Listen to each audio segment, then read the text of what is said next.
षष्ठी खंड पितृभक्ति, पतिव्रत्य, समता, अध्रोह और विष्णु भक्ति रूप 5 महायज्ञों के विषय में ब्राह्मण नरोत्तम की कथा।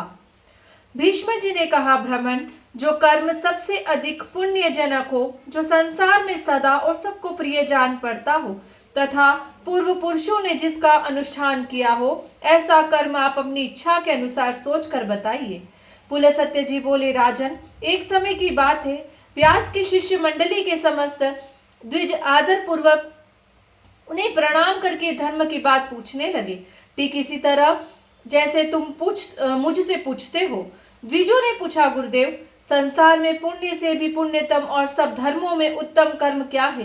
किसका अनुष्ठान करके मनुष्य अक्षय पद को प्राप्त करते हैं? मृत्यु लोक में निवास करने वाले छोटे बड़े सभी वर्णों के लोग जिसका अनुष्ठान कर सके। व्यास जी बोले, शिष्यगण, मैं तुम लोगों को 5 धर्मों के आख्यान सुनाऊंगा। उन 5 में से एक का भी अनुष्ठान करके मनुष्य सुय स्वर्ग तथा मोक्ष भी पा सकता है। माता पिता की पूजा, पति की सेवा, सबके प्रति समान भाव, मित्रों से द्रोह न करना और भगवान श्री विष्णु का भजन करना, ये 5 महायज्ञ हैं। ब्राह्मणों, पहले माता पिता की पूजा करके मनुष्य जिस धर्म का साधन करता है, वह इस पृथ्वी पर सैकड़ों यज्ञों तथा तीर्थ यात्रा आदि के द्वारा भी दुर्लभ है। पिता धर्म है, पिता स्वर्ग है और पिता ही सर्वोत्कृष्ट तपस्या है। पिता के प्रसन्न हो जाने पर संपूर्ण देवता प्रसन्न हो जाते हैं। जिसकी सेवा और सद्गुणों से पिता माता संतुष्ट रहते हैं, उस पुत्र को प्रतिदिन गंगा स्नान का फल मिलता है। माता सर्वतीर्थमयी है और पिता संपूर्ण देवताओं का स्वरूप है। इसलिए सब प्रकार से यत्न पूर्वक माता पिता का पूजन करना चाहिए। जो माता पिता की प्रदक्षिणा करता है, उसके द्वारा 7 द्वीपों से युक्त समूची पृथ्वी की परिक्रमा हो जाती है। माता पिता को प्रणाम करते समय जिसके हाथ, घुटने और मस्तक पृथ्वी पर टिकते हैं, वह अक्षय स्वर्ग को प्राप्त होता है। जब तक माता पिता के चरणों की रज पुत्र के मस्तक और शरीर में लगती रहती है, तभी तक वह शुद्ध रहता है। जो पुत्र माता पिता के चरण कमलों का जल पीता है, उसके करोड़ों जन्मों के पाप नष्ट हो जाते हैं। वह मनुष्य संसार में धन्य है। जो नीच पुरुष माता पिता की आज्ञा का उल्लंघन करता है, वह महाप्रलय पर्यंत नरक में निवास करता है। जो रोगी, वृद्ध, जीविका से रहित, अंधे और बहरे पिता को त्याग कर चला जाता है और वह रौरव नरक में पड़ता है। इतना ही नहीं, उसे अत्यजो, म्लेच्छों और चांडालों की योनि में जन्म लेना पड़ता है। माता पिता का पालन पोषण न करने से समस्त पुण्यों का नाश हो जाता है। माता पिता की आराधना न करके पुत्र यदि तीर्थ और देवताओं का सेवन भी करे, तो उसे उसका फल नहीं मिलता। ब्राह्मणों, इस विषय में एक प्राचीन इतिहास कहता हूँ, यत्न पूर्वक उसका श्रवण करो। इसका श्रवण करके भूतल पर फिर कभी तुम्हारे मुंह नहीं व्यापेगा। पूर्व काल की बात है, नरोत्तम नाम से प्रसिद्ध एक ब्राह्मण था। वह अपने माता पिता का अनादर करके तीर्थ सेवन के लिए चल दिया। सब तीर्थों में घूमते हुए उस ब्राह्मण के वस्त्र प्रतिदिन आकाश में ही सूखते थे। इससे उसके मन में बड़ा भारी अहंकार हो गया। वह समझने लगा, मेरे समान पुण्यात्मा और महायशस्वी दूसरा कोई नहीं है। एक दिन वह मुख ऊपर की ओर करके यही बात कह रहा था। इतने में एक बगले ने उसके मुंह पर बीट कर दी। तब ब्राह्मण ने क्रोध में आकर उसे शाप दे दिया। बेचारा बगला राख की ढेरी होकर पृथ्वी पर गिरा पड़ा। बगले की मृत्यु होते ही नरोत्तम के भीतर महामोह ने प्रवेश किया। उसी पाप से ब्राह्मण का वश अब आकाश में ही नहीं ठहरता था। यह जानकर उसे बड़ा खेद हुआ। तदंतर आकाशवाणी ने कहा, ब्राह्मण, तुम परम धर्मात्मा मुख चांडाल के पास जाओ।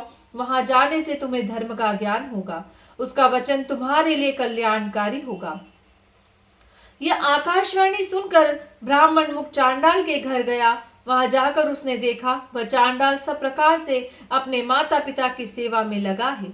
जाड़े के दिनों में वह अपने माँ बाप को स्नान के लिए गर्म जल देता है, उनके शरीर में तेल मलता है, तापने के लिए अंगीठी जलाता है, भोजन के पश्चात पान खिलाता है और रुईदार कपड़े पहनने को देता था। प्रतिदिन मिष्ठान भोजन के लिए परोसता और वसंत ऋतु में महुए की सुगंधित माला पहनाता था। इनके सिवा और भी जो भोग सामग्रियां प्राप्त होती है उन्हें देता और भांति भांति की आवश्यकताएं पूर्ण किया करता था। गर्मी के मौसम में प्रतिदिन माता पिता को पंखा झलता था। इस प्रकार नित्य प्रति उनकी परिचर्या करके ही वह भोजन करता था। माता पिता की थकावट और कष्ट का निवारण करना उसका सदा का नियम था। इन पुण्य कर्मों के कारण चांडाल का घर बिना किसी आधार और खंबे के ही आकाश में स्थित था। उसके अंदर त्रिभुवन के स्वामी भगवान श्री हरि मनोहर ब्राह्मण का रूप धारण किए नित्य क्रिया करते थे। वे सत्य स्वरूप परमात्मा अपने महान सत्यमय तेजस्वी विग्रह से उस चांडाल मंदिर की शोभा बढ़ाते थे। यह सब देखकर ब्राह्मण को बड़ा विस्मय हुआ। उसने मुख चांडाल से कहा, तुम मेरे पास आओ, मैं तुमसे संपूर्ण लोकों के सनातन हित की बात पूछता हूँ, उसे ठीक ठीक बताओ। मुख चांडाल बोला, विप्र, इस समय में मैं माता पिता की सेवा कर रहा हूँ, आपके पास कैसे आऊं? इनकी पूजा करके आपकी आवश्यकता पूर्ण करूंगा। तब तक मेरे दरवाजे पर ठहरिए, मैं आपका अतिथि सत्कार करूंगा। चांडाल के इतना कहते ही ब्राह्मण देवता आंख बबूला हो गए और बोले, मुझ ब्राह्मण की सेवा छोड़कर तुम्हारे लिए कौन सा कार्य बड़ा हो सकता है? चांडाल बोला, बाबा, क्यों व्यर्थ कोप करते हैं? मैं बगला नहीं हूँ। इस समय आपका क्रोध बगले पर ही सफल हो सकता है, दूसरे किसी पर नहीं। अब आपकी धोती न तो आकाश में सूखती है और न ठहर ही पाती है, अतः आकाशवाणी सुनकर आप मेरे घर पर आए हैं। थोड़ी देर ठहरिए तो मैं आपके प्रश्न का उत्तर दूंगा, अन्यथा पतिव्रता स्त्री के पास जाइए। द्विज श्रेष्ठ, पतिव्रता स्त्री का दर्शन करने पर आपका अभिष्ट सिद्ध होगा। व्यास जी कहते हैं, तदंतर चांडाल के घर से ब्राह्मण रूपधारी भगवान श्री विष्णु ने निकलकर उस द्विज से कहा, चलो मैं पतिव्रता देवी के घर चलता हूँ। द्विज श्रेष्ठ नरोत्तम कुछ सोचकर उनके साथ चल दिए। उसके मन में बड़ा विस्मय हो रहा था। उसने रास्ते में भगवान से पूछा, विप्रवर, आप इस चांडाल के घर में जहाँ स्त्रियां रहती है किस लिए निवास करते हैं? ब्राह्मण रूपधारी भगवान ने कहा, विप्रवर, इस समय तुम्हारा हृदय शुद्ध नहीं है, पहले पतिव्रता आदि का दर्शन करो, उसके बाद मुझे ठीक ठीक जान सकोगे। ब्राह्मण ने पूछा, तात, पतिव्रता कौन है? उसका शास्त्र ज्ञान कितना बड़ा है, जिस कारण मैं उसके पास जा रहा हूं, वह भी मुझे बतलाइए। श्री भगवान बोले, ब्राह्मण, नदियों में गंगा जी, स्त्रियों में पतिव्रता और देवताओं में भगवान श्री विष्णु श्रेष्ठ है। जो पतिव्रता नारी प्रतिदिन अपने पति के हित साधन में लगी रहती है, वह अपने पितृकुल और पतिकुल दोनों कुलों की 100 पीढ़ियों का उद्धार कर देती है। ब्राह्मण ने पूछा, द्विज श्रेष्ठ, कौन स्त्री पतिव्रता होती है? पतिव्रता का क्या लक्षण है? मैं जिस प्रकार इस बात को ठीक ठीक समझ सकूं, उस प्रकार उपदेश कीजिए। श्री भगवान बोले, जो स्त्री पुत्र की अपेक्षा 100 गुने स्नेह से पति की आराधना करती है, राजा के समान उसका भय मानती है और पति को भगवान का स्वरूप समझती है, वह पतिव्रता है। जो गृह कार्य करने में दासी, रमण काल में वैश्या तथा भोजन के समय माता के समान आचरण करती है और जो विपत्ति में स्वामी को नेक सलाह देकर मंत्री का काम करती है, वह स्त्री पतिव्रता मानी गई है। जो मन, वाणी, शरीर और क्रिया द्वारा कभी पति के आज्ञा का उल्लंघन नहीं करती तथा हमेशा पति के भोजन कर लेने पर ही भोजन करती है, उस स्त्री को पतिव्रता समझना चाहिए। जिस जिस शैया पर पति शयन करते हैं, वहां वहां जो प्रतिदिन यत्न पूर्वक उनकी पूजा करती है, पति के प्रति कभी जिसके मन में डाह नहीं पैदा होती, कृपणता नहीं आती और जो मान भी नहीं करती, पति की ओर से आदर मिले या अनादर दोनों में जिसकी समान बुद्धि रहती है, ऐसी स्त्री को पतिव्रता कहते हैं। जो साध्वी स्त्री सुंदर वेशधारी पर पुरुष को देखकर उसे भ्राता, पिता अथवा पुत्र मानती है, वह भी पतिव्रता है। द्विज श्रेष्ठ, तुम उस पतिव्रता के पास जाओ और उसे अपना मनोरथ कह सुनाओ। उसका नाम शुभा है, वह रूपवती युवती है, उसके हृदय में दया भरी है, वह बड़ी यशस्विनी है। उसके पास जाकर तुम अपने हित की बात पूछो। व्यास जी कहते हैं, यो कहकर भगवान वही अंतर ध्यान हो गए। उन्हें अदृश्य होते देख ब्राह्मण को बड़ा आश्चर्य हुआ। उसने पतिव्रता के घर जाकर उसके विषय में पूछा। अतिथि की बोली सुनकर पतिव्रता स्त्री वेग पूर्वक घर से निकली और ब्राह्मण को आया देख दरवाजे पर खड़ी हो गई। ब्राह्मण ने उसे देखकर प्रसन्नता पूर्वक उससे कहा, देवी, तुमने जैसा देखा और समझा है उसके अनुसार स्वयं ही सोचकर मेरे लिए प्रिय और हित की बात बताओ। पतिव्रता बोली, भ्रमण, इस समय मुझे पतिदेव की पूजा करनी है, अतः अवकाश नहीं है, इसलिए आपका कार्य पीछे करूंगी। इस समय मेरा आतिथ्य ग्रहण कीजिए। ब्राह्मण बोला, कल्याणी, मेरे शरीर में इस समय भूख, प्यास और थकावट नहीं है, मुझे अभिष्ट बात बताओ, नहीं तो मैं तुम्हें शाप दे दूंगा। तब उस पतिव्रता ने भी कहा, द्विजश्रेष्ठ, मैं बगला नहीं हूं, आप धर्म तुलाधार के पास जाइए और उन्हीं से अपने हित की बात पूछिए। यो कहकर वह महाभागा पतिव्रता घर के भीतर चली गई। तब ब्राह्मण ने चांडाल के घर की भांति वहां भी विप्र रूपधारी भगवान को उपस्थित देखा। उन्हें देखकर वह बड़े विस्मय में पड़ा और कुछ सोच विचार कर उनके समीप गया। घर में जाने पर उसे हर्ष में भरे हुए ब्राह्मण और उस पतिव्रता के भी दर्शन हुए। उन्हें देखकर नरोत्तम ब्राह्मण ने कहा, तात, देशांतर में जो घटना घटी थी उसे इस पतिव्रता देवी ने भी बता दिया और चांडाल ने तो बताया ही था। ये लोग उस घटना को कैसे जानते हैं, इस बात को लेकर मुझे बड़ा विस्मय हो रहा है। इससे बढ़कर महान आश्चर्य और क्या हो सकता है। श्री भगवान बोले, तात, महात्मा पुरुष अत्यंत पुण्य और सदाचार के बल पर सबका कारण जान लेते हैं, जिससे तुम्हें विस्मय हुआ है। मुने, बताओ, इस समय उस पतिव्रता ने तुमसे क्या कहा है। ब्राह्मण ने कहा, वह तो मुझे धर्म तुलाधार से प्रश्न करने के लिए उपदेश देती है। श्री भगवान बोले, मुनिश्रेष्ठ, आओ, मैं उसके पास चलता हूँ। यह कहकर भगवान जब चलने लगे तब ब्राह्मण ने पूछा, तुलाधार कहाँ रहता है। श्री भगवान ने कहा, जहाँ मनुष्य की भीड़ एकत्रित है और नाना प्रकार के द्रव्यों की बिक्री हो रही है, उस बाजार में तुलाधार वैश्य इधर उधर क्रय विक्रय करता है। उसने कभी मन, वाणी या क्रिया द्वारा किसी का कुछ बिगाड़ नहीं किया, असत्य नहीं बोला और दुष्टता नहीं की। वह सब लोगों के हित में तत्पर रहता है, सब प्राणियों में समान भाव रखता है तथा ठेले, पत्थर और सुवर्ण को समान समझता है।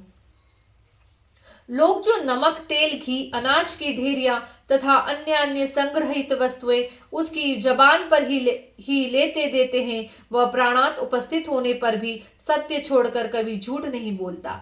इसी से वह धर्म तुलाधार कहलाता है। श्री भगवान के यो कहने पर ब्राह्मण ने नाना प्रकार के रसों को बेचते हुए तुलाधार को देखा। वह बिक्री की वस्तुओं के संबंध में बातें कर रहा था। बहुत से पुरुष और स्त्रियां उसे चारों ओर से घेर कर खड़ी थी। ब्राह्मण को उपस्थित देख तुलाधार ने मधुर वाणी में पूछा, ब्राह्मण, यहाँ कैसे पधारना हुआ। ब्राह्मण ने कहा, मुझे धर्म का उपदेश करो, मैं इसलिए तुम्हारे पास आया हूँ। तुलाधार बोला, विप्रवर, जब तक लोग मेरे पास रहेंगे तब तक मैं निश्चित नहीं हो सकूंगा, पर भर रात तक यही हालत रहेगी, अतः आप मेरा उपदेश मानकर धर्माकार के पास जाइए। बगले की मृत्यु से होने वाला दोष और आकाश में धोती सुखाने का रहस्य, ये सभी बातें आगे आपको मालूम हो जाएगी। धर्माकार का नाम अद्रोह है। वे बड़े सज्जन हैं, उनके पास जाइए, वहां उनके उपदेश से आपकी कामना सफल होगी। यो कहकर तुलाधार खरीदी बिक्री में लग गया। नरोत्तम ने विप्र रूपधारी भगवान से पूछा, तात, अब मैं तुलाधार के कथानुसार सज्जन अद्रोह के पास जाऊंगा, परंतु मैं उनका घर नहीं जानता।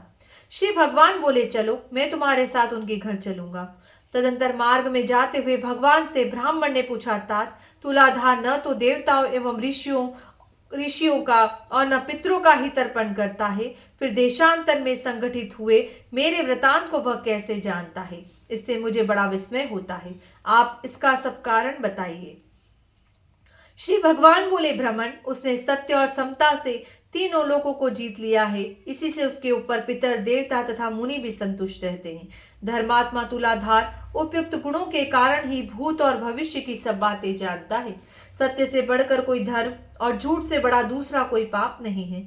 जो पुरुष पाप से रहित और समभाव में स्थित है, जिसका चित्त शत्रु, मित्र और उदासीन के प्रति समान है, उसके सब पापों का नाश हो जाता है और वह भगवान श्री विष्णु के सायुज्य को प्राप्त होता है। समता, धर्म और समता की उत्कृष्ट तपस्या है।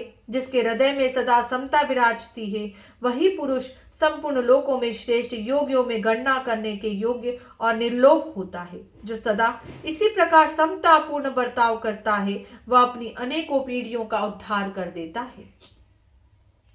उस पुरुष में सत्य, इंद्रिय संयम, मनोनिग्रह, दृढ़ता, स्थिरता, निर्लोभता और आलस्यहीनता, ये सभी गुण प्रतिष्ठित होते हैं।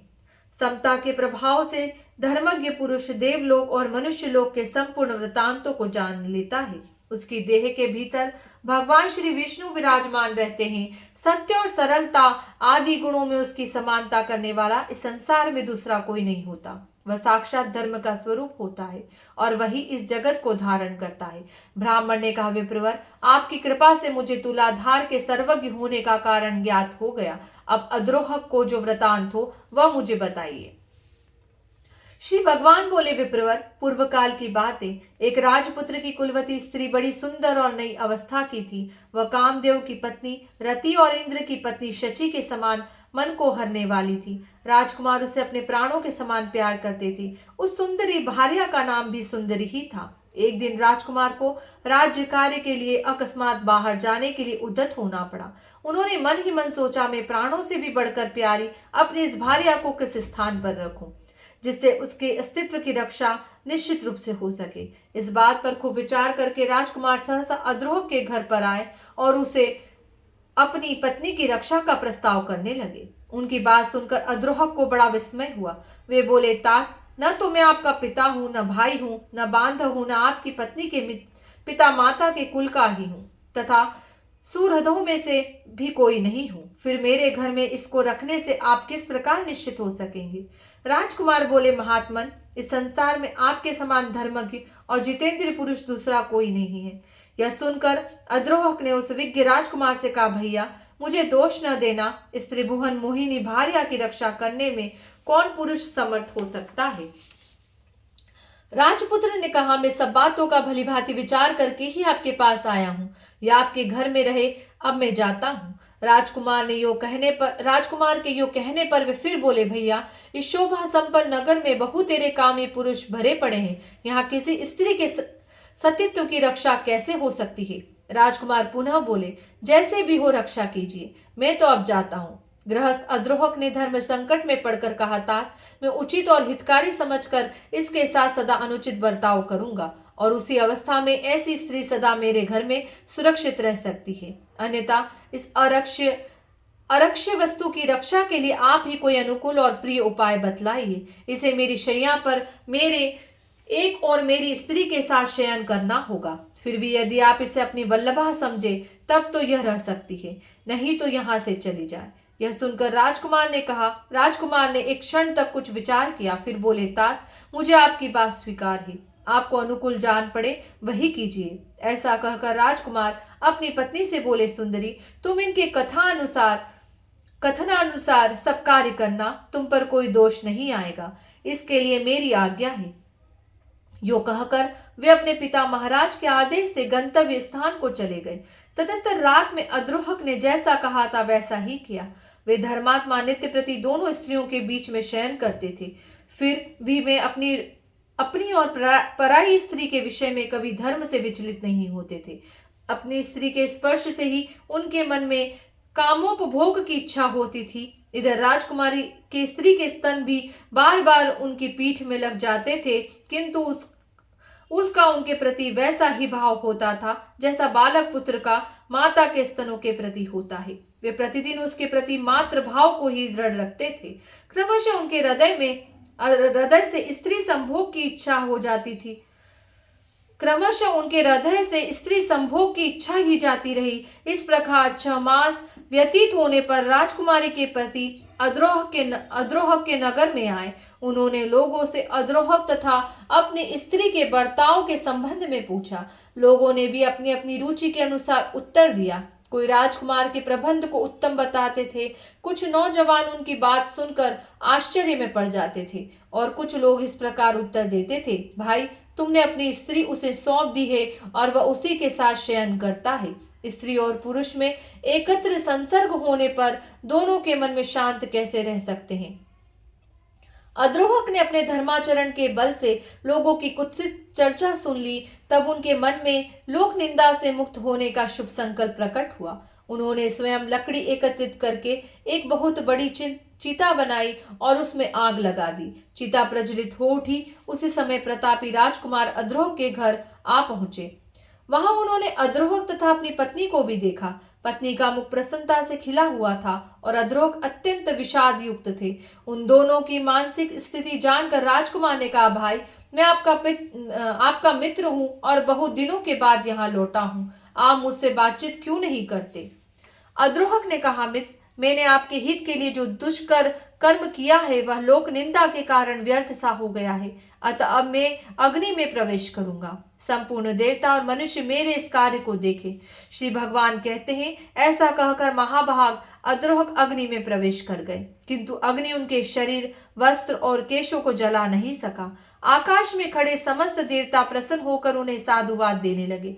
सबने चारों ओर से उनके मस्तक पर फूलों की वर्षा की। जिन जिन लोगों ने राजकुमार की पत्नी और अद्रोह के संबंध में कलंकपूर्ण बात कही थी, उनके मुंह पर नाना प्रकार की कोढ़ हो गई।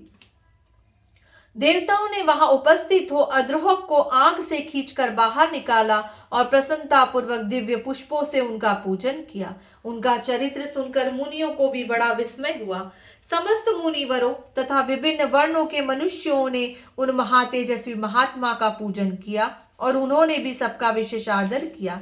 उस समय देवताओं, असुरों और मनुष्यों ने मिलकर उनका नाम सज्जनाद्रोहक रखा। उनके चरणों की धूलि से पवित्र हुई भूमि के ऊपर खेती की उपज अधिक होने लगी।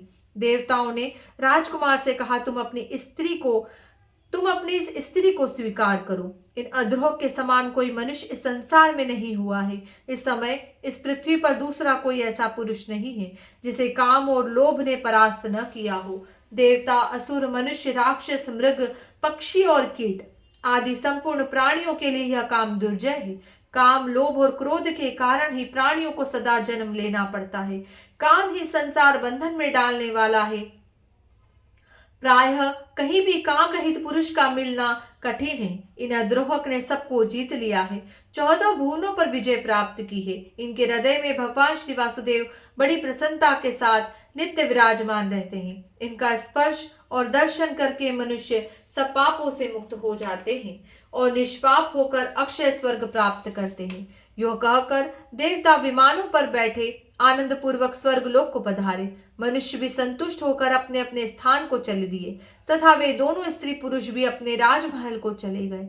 तब से अद्रोह को दिव्य दृष्टि प्राप्त हो गई है। वे देवताओं को भी देख सकते हैं और तीनों लोकों की बातें अनायास ही जान लेते हैं। व्यास जी कहते हैं, तदंतर अद्रोह की गली में जाकर द्विज ने उनका दर्शन किया और बड़ी प्रसन्नता के साथ उनसे धर्ममय उपदेश तथा हित की बातें पूछी।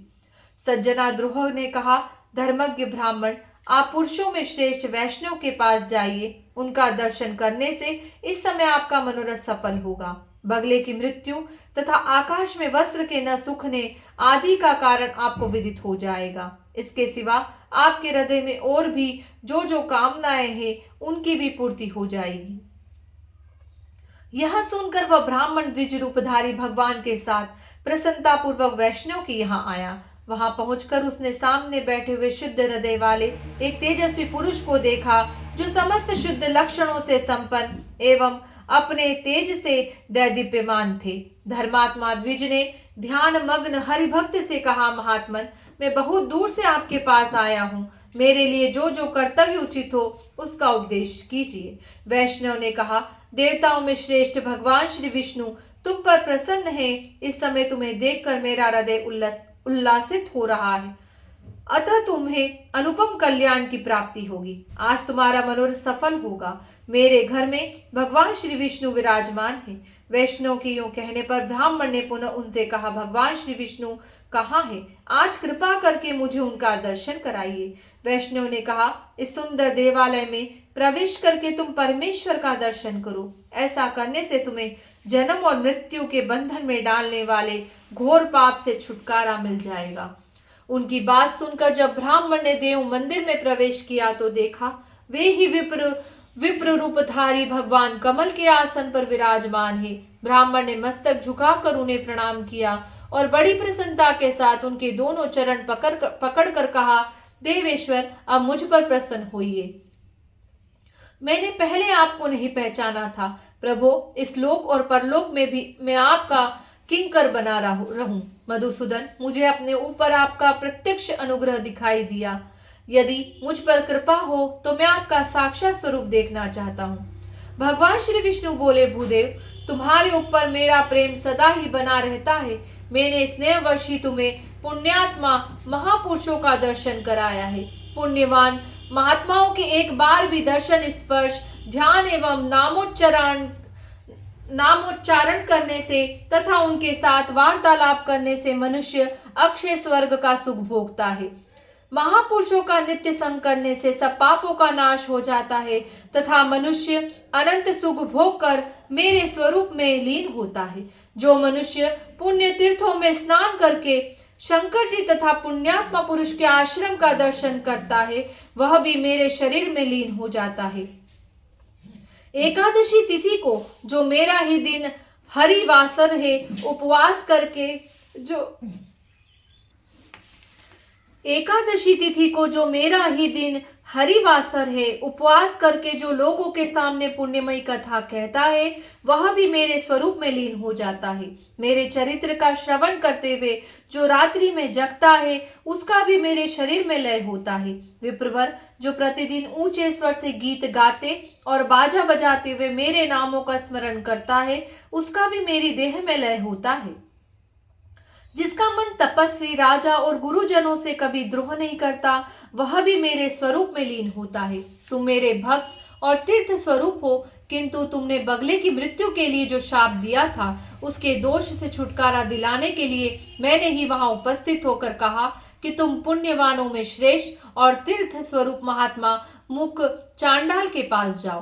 तात उस महात्मा का दर्शन करके तुमने देखा ही था कि वह किस प्रकार अपने माता पिता का पूजन करता था। उन सभी महात्माओं के दर्शन से, उनके साथ वार्तालाप करने से और मेरा संपर्क होने से आज तुम मेरे मंदिर में आए हो। करोड़ों जन्मों के बाद जिसके पापों का क्षय होता है, वह धर्मज्ञ पुरुष मेरा दर्शन करता है, जिससे उसे प्रसन्नता प्राप्त होती है। वत्स, मेरे ही अनुग्रह से तुमको मेरा दर्शन हुआ है, इसलिए तुम्हारे मन में जो इच्छा हो उसके अनुसार मुझसे वरदान मांग लो। ब्राह्मण बोला, नाथ, मेरा मन सर्वदा आपके ही ध्यान में स्थित रहे। संपूर्ण लोकों के स्वामी माधव, आपके सिवा कोई भी दूसरी वस्तु मुझे कभी प्रिय न लगे। श्री भगवान ने कहा, निष्पाप ब्राह्मण, तुम्हारी बुद्धि से सदा ऐसा उत्तम विचार जागृत रहता है, इसलिए तुम मेरे धाम में आकर मेरे ही समान दिव्य भोगों का उपभोग करोगे। किंतु तुम्हारे माता पिता तुमसे आदर नहीं पा रहे हैं, अतः पहले माता पिता की पूजा करो, इसके बाद मेरे स्वरूप को प्राप्त हो सकोगे। उनके दुखपूर्ण उच्छ्वास और क्रोध से तुम्हारी तपस्या प्रतिदिन नष्ट हो रही है। जिस पुत्र के ऊपर सदा ही माता पिता का कोप रहता है, उसको नरक में पड़ने से मैं ब्रह्मा तथा महादेव जी भी नहीं रोक सकते। इसलिए तुम माता पिता के पास जाओ और यत्न पूर्वक उनकी पूजा करो, फिर उन्हीं की कृपा से तुम मेरे पद को प्राप्त होगे। व्यास जी कहते हैं, जगत गुरु भगवान के ऐसा कहने पर द्विजश्रेष्ठ नरोत्तम ने फिर इस प्रकार कहा, नाथ, यदि आप मुझ पर प्रसन्न हैं तो मुझे अपने स्वरूप का दर्शन कराइए। तब संपूर्ण लोकों के एकमात्र कर्ता एवं ब्राह्मण हितैषी भगवान ने नरोत्तम के प्रेम से प्रसन्न होकर उस पुण्य कर्मा ब्राह्मण को शंख, चक्र, गदा और पद्म धारण किए अपने पुरुषोत्तम रूप का दर्शन कराया। उनके तेज से संपूर्ण जगत व्याप्त हो रहा था। ब्राह्मण ने दंड की भांति धरती पर गिरकर भगवान को प्रणाम किया और कहा, जगदीश्वर, आज मेरा जन्म सफल हुआ। आज मेरे नेत्र कल्याणमय हो गए। इस समय मेरे दोनों हाथ प्रशस्त हो गए। आज मैं भी धन्य हो गया। मेरे पूर्व सनातन ब्रह्मलोक को जा रहे हैं। जनार्दन, आज आपकी कृपा से मेरे बंधु बांधव आनंदित हो रहे हैं। इस समय मेरे सभी मनोरथ सिद्ध हो गए। किंतु नाथ, मुख चांडाल आदि ज्ञानी महात्माओं की बात सोचकर मुझे बड़ा विस्मय हो रहा है। भला वे लोग देशांतर में होने वाले मेरे वृतांत को कैसे जानते हैं? मुख चांडाल के घर में आप अत्यंत सुंदर ब्राह्मण का रूप धारण किए विराजमान थे। इसी प्रकार पतिव्रता के घर में, तुलाधार के यहाँ, मित्राद्रोह के भवन में तथा इन वैष्णव महात्मा के मंदिर में भी आपका दर्शन हुआ है। इन सब बातों का यथार्थ रहस्य क्या है? मुझ पर अनुग्रह करके बताइए। श्री भगवान ने कहा, विप्रवर, मुख चांडाल सदा अपने माता पिता में भक्ति रखता है। शुभा देवी पतिव्रता है। तुलाधार सत्यवादी है और सब लोगों के प्रति समान भाव रखता है। अद्रोहक ने लोभ और काम पर विजय पाई है तथा वैष्णव मेरा अनन्य भक्त है। इन्हीं सद्गुणों के कारण प्रसन्न होकर मैं इन सबके घर में सानंद निवास करता हूँ। मेरे साथ सरस्वती और लक्ष्मी भी इन लोगों के यहाँ मौजूद रहती है।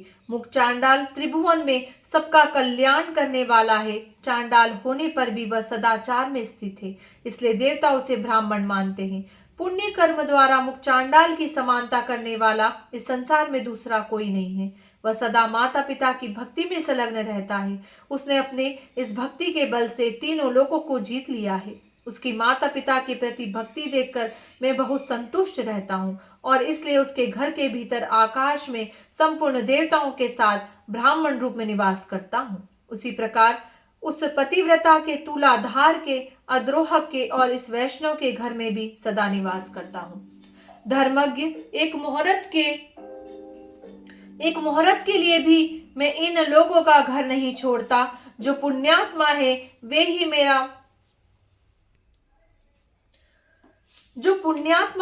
ही मेरा प्रतिदिन दर्शन पाते हैं, दूसरे पापी मनुष्य नहीं। तुमने अपने पुण्य के प्रभाव से और मेरे अनुग्रह के कारण मेरा दर्शन किया है। अब मैं क्रमशः उन महात्माओं के सदाचार का वर्णन करूंगा, तुम ध्यान देकर सुनो। ऐसे वर्णन को सुनकर मनुष्य जन्म और मृत्यु के बंधन से सर्वदा मुक्त हो जाता है।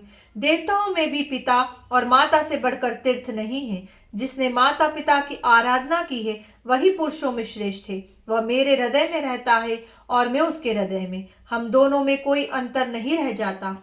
इहलोक और परलोक में भी वह मेरे ही समान पूज्य है।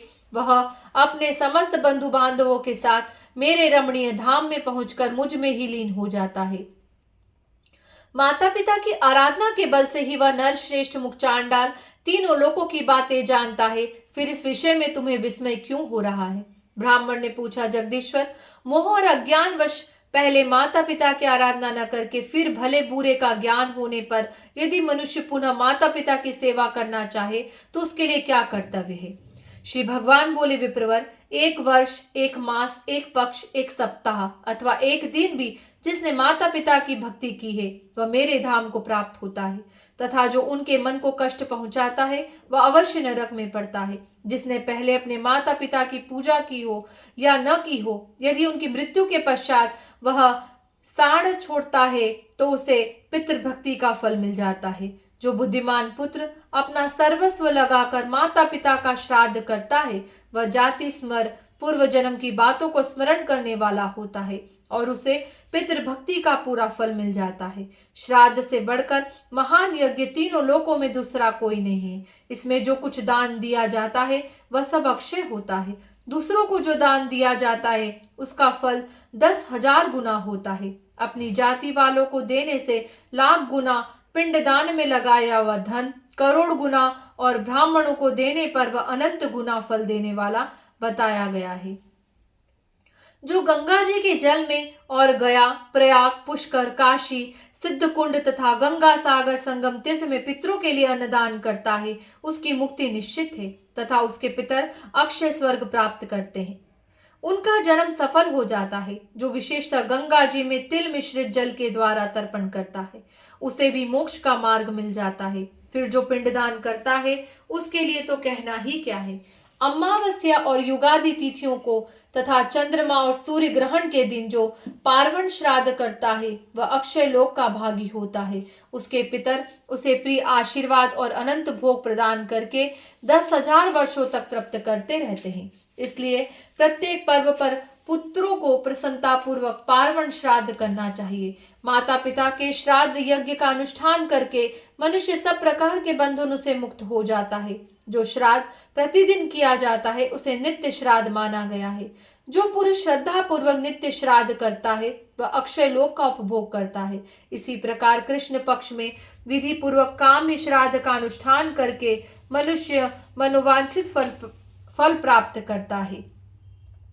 आषाढ़ की पूर्णिमा के बाद जो 5वां पक्ष आता है जिसे महालय या पितृपक्ष कहते हैं उसमें पितरों का श्राद्ध करना चाहिए। उस समय सूर्य कन्या राशि पर गए हैं या नहीं इसका विचार नहीं करना चाहिए। जब सूर्य कन्या राशि पर स्थित होते हैं उस समय से लेकर 16 दिन उत्तम दक्षिणाओं से संपन्न यज्ञों के समान महत्व रखते हैं।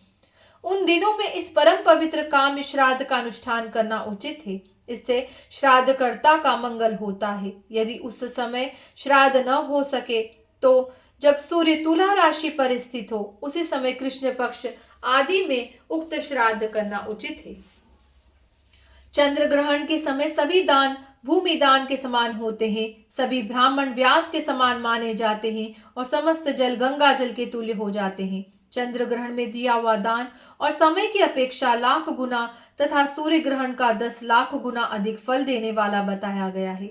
और यदि गंगा जी का जल प्राप्त हो जाए तब तो चंद्र ग्रहण का दान करोड़ों गुना और सूर्य ग्रहण में दिया हुआ दान 10 करोड़ गुना अधिक फल देने वाला होता है।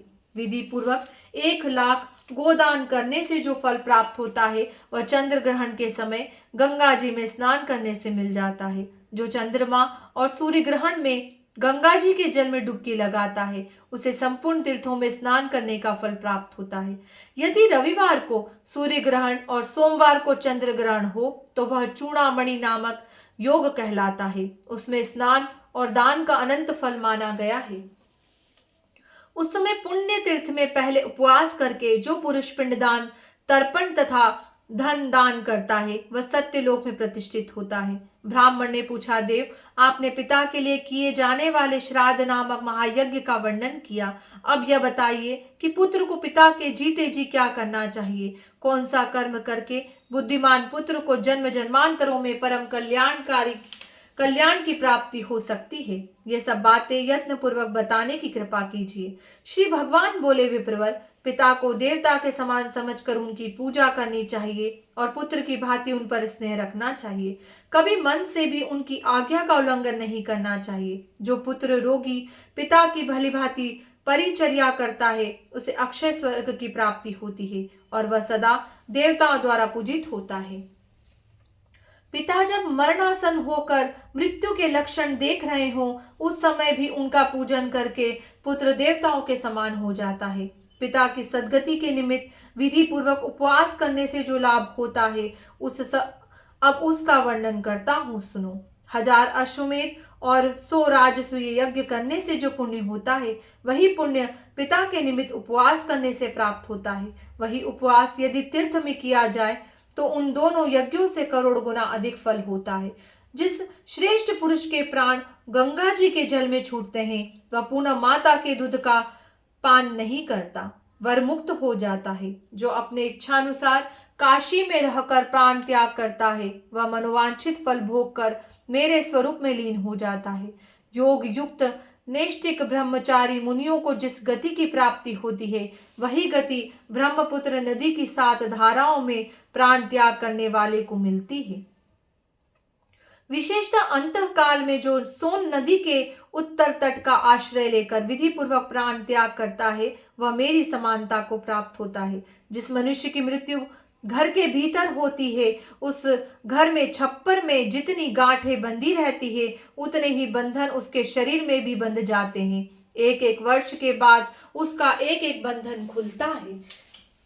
पुत्र और भाई बंधु देखते रह जाते हैं, किसी के द्वारा उसे उस बंधन से छुटकारा नहीं मिलता। पर्वत जंगल दुर्गम भूमि या जल रहित स्थान में प्राण त्याग करने वाला मनुष्य दुर्गति को प्राप्त होता है। उसे कीड़े आदि की योनि में जन्म लेना पड़ता है। जिसे मरे हुए व्यक्ति के शव का दाह संस्कार मृत्यु के दूसरे दिन होता है वह 60,000 वर्षों तक कुंभी पाक नरक में पड़ा रहता है। जो मनुष्य अस्पृश्य का स्पर्श करके या पतितावस्था में प्राण त्याग करता है वह चिरकाल तक नरक में निवास करके म्लेच्छों में जन्म लेता है। पुण्य से अथवा पुण्य कर्मों का अनुष्ठान करने से मृत्युलोक निवासी सब मनुष्यों की मृत्यु के समय जैसी बुद्धि होती है वैसी ही गति उन्हें प्राप्त होती है। पिता के मरने पर जो बलवान पुत्र उनके शरीर को कंधे पर ढोता है उसे पग पग पर अश्वमेध यज्ञ का फल प्राप्त होता है।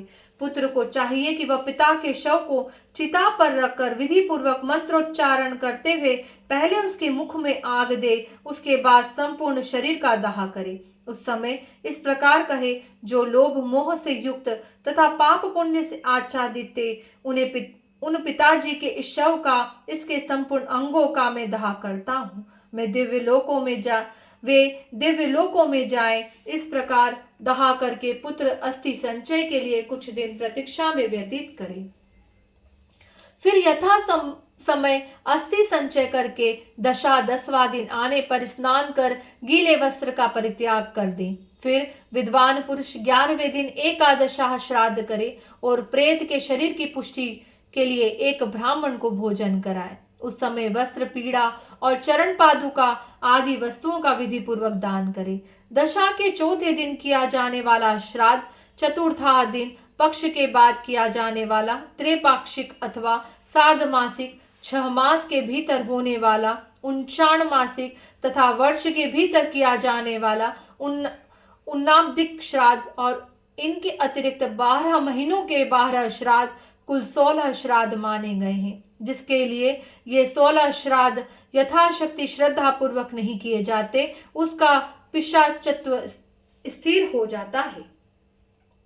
अन्य सैकड़ों श्राद्ध करने पर भी प्रेत योनि से उसका उद्धार नहीं होता। 1 वर्ष व्यतीत होने पर विद्वान पुरुष पार्वण श्राद्ध की विधि से सपिंडीकरण नामक श्राद्ध करे। ब्राह्मण ने पूछा, केशव, तपस्वी, वनवासी और गृहस्थ ब्राह्मण यदि धन से हीन हो तो उसका पितृ कार्य कैसे हो सकता है? श्री भगवान बोले, जो तृण और काष्ठ का उपार्जन करके अथवा कोड़ी कोड़ी मांग कर पितृ कार्य करता है, उसके कर्म का लाख गुना अधिक फल होता है। कुछ भी न हो तो पिता की तिथि आने पर जो मनुष्य केवल गौ को घास खिला देता है, उसे पिंडदान से भी अधिक फल प्राप्त होता है। पूर्व काल की बात है, विराट देश में एक अत्यंत दीन मनुष्य रहता था। एक दिन पिता की तिथि आने पर वह बहुत रोया। रोने का कारण यह था कि उसके पास श्राद्ध उपयोगी सभी वस्तुओं का अभाव था। बहुत देर तक रोने के पश्चात उसने किसी विद्वान ब्राह्मण से पूछा, ब्राह्मण, आज मेरे पिता की तिथि है, किंतु मेरे पास धन के नाम पर कौड़ी भी नहीं है। ऐसी दशा में क्या करने से मेरा हित होगा? आप मुझे ऐसा उपदेश दीजिए जिससे मैं धर्म में स्थित रह सकूं। विद्वान ब्राह्मण ने कहा, तात, इस समय कुतुब नामक मुहूर्त बीत रहा है। तुम शीघ्र ही वन में जाओ और पितरों के उद्देश्य से घास लाकर गौ को खिला दो। तदंतर ब्राह्मण के उपदेश से वह वन में गया और घास का बोझा लेकर बड़े हर्ष के साथ पिता की तृप्ति के लिए उसे गौ को खिला दिया। इस पुण्य के प्रभाव से वह देवलोक को चला गया। पितृ यज्ञ से बढ़कर दूसरा कोई धर्म नहीं है, इसलिए पूर्ण प्रयत्न करके अपनी शक्ति के अनुसार मात्सर्य भाव का त्याग करके श्राद्ध करना चाहिए। जो मनुष्य लोगों के सामने इस धर्म संतान धर्म का विस्तार करने वाले अध्याय का पाठ करता है, उसे प्रत्येक लोक में गंगा जी के जल में स्नान करने का फल प्राप्त होता है। जिसने प्रत्येक जन्म में महापातकों का संग्रह किया हो, उसका वह सारा संग्रह इस अध्याय का एक बार पाठ या श्रवण करने पर नष्ट हो जाता है।